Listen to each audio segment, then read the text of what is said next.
Good morning. I quickly wanted to jump on. I actually wanted to talk about this Derrick Jaxn scandal. So, for those of you who aren't aware of what happened, Derrick Jaxn is a relationship guru and he talks to primarily, well, the majority of women via social media, so Instagram and YouTube, and he just puts us on game, teaches us about how to know when a guy is cheating, how to know if a guy's into you, just pretty much everything to do with relationships. But the irony is, just recently, over this past week, so far, three women, or three alleged mistresses, have come forward saying that he has been cheating on his wife with them. And so it's just a huge thing. He actually went live with his wife, which is interesting because he didn't really share his wife on social media. So it's a lot.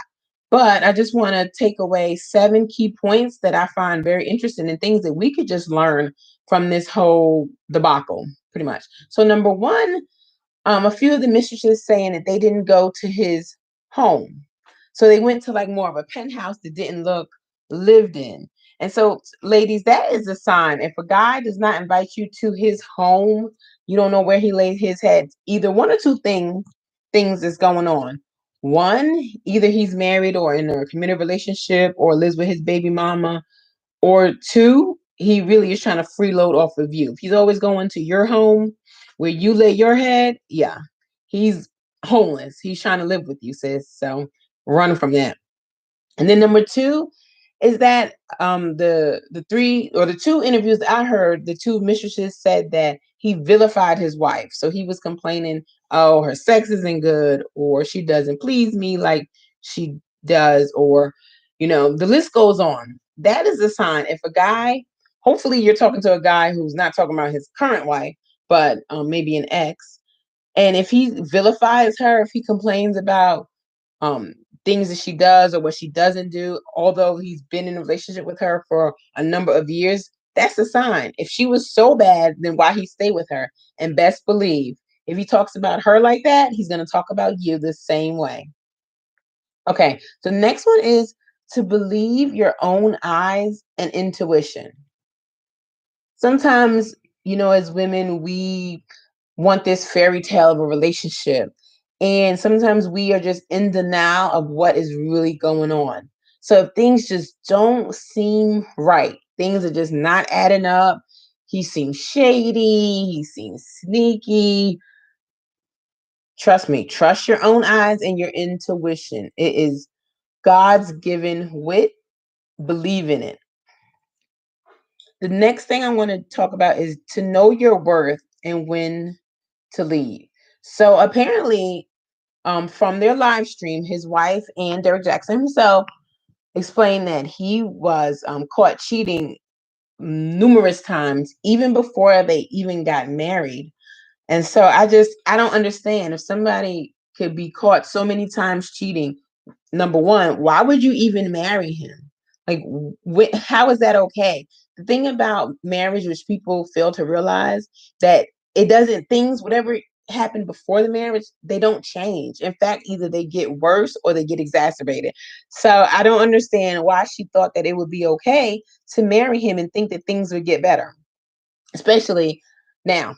I would say this, with therapy, with proper counsel, and really trying to grow, you can change. I'm not saying people can't change, but if he didn't show that he did those things and went to counseling and did all those things to prove that he really wanted to change, then sis, he wasn't going to change. So my thing to you is to know your worth.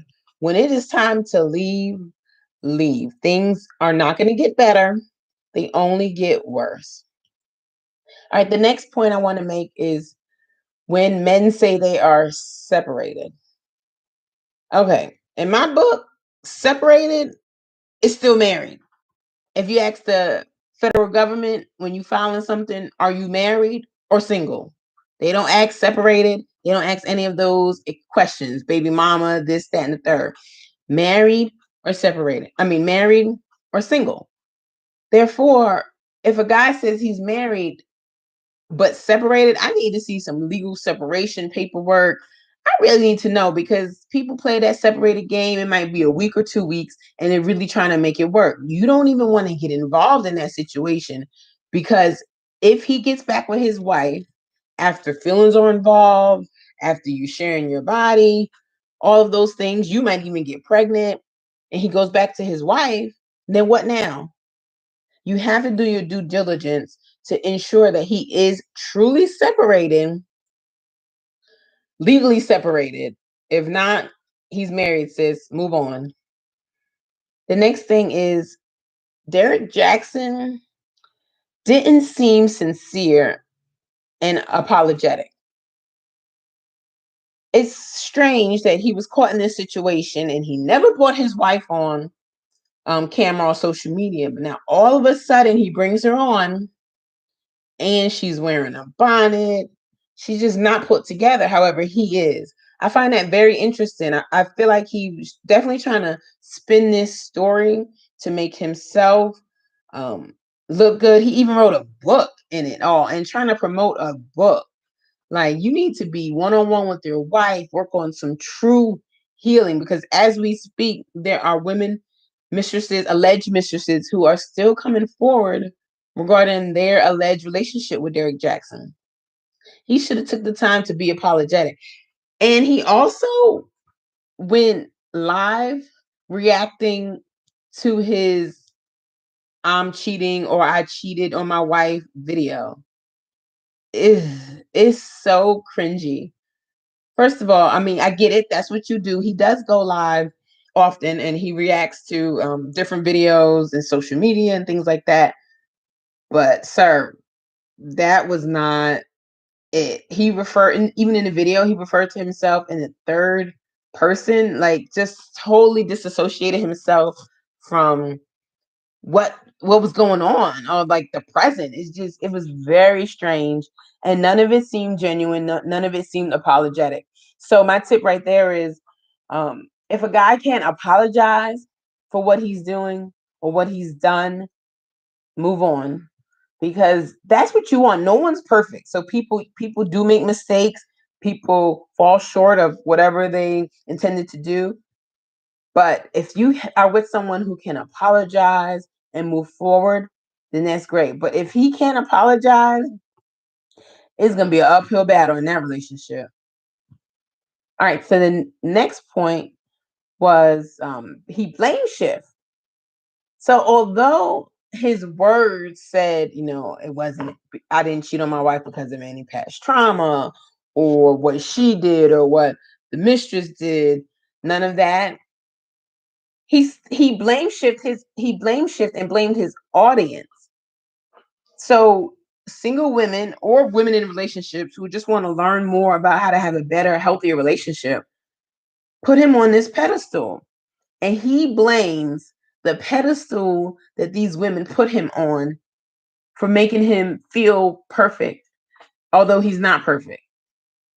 It's like, dude, this is what you portrayed yourself as. You portrayed yourself, you didn't necessarily say, oh, I'm perfect and I don't do these things. But by you doing all this education on social media, it was as if you were saying, these are the things that you need to look for. These are the things that aren't good. You never said that these are things that I'm currently doing or I've done in the past, leaving these women to be more inclined that you are above that. So no, it's not these women's fault that you were placed on a pedestal and that's why you fell short. You made yourself seem like that. So be careful with guys who blame shift, who blame you for their wrongdoings because can't nobody make you do something that you don't want to do and can't nobody take credit for what you do. I mean, it doesn't work. So, anywho, that's all I have. I just want to jump on here really quick. I hope you have a beautiful day and let's elevate our lives together later.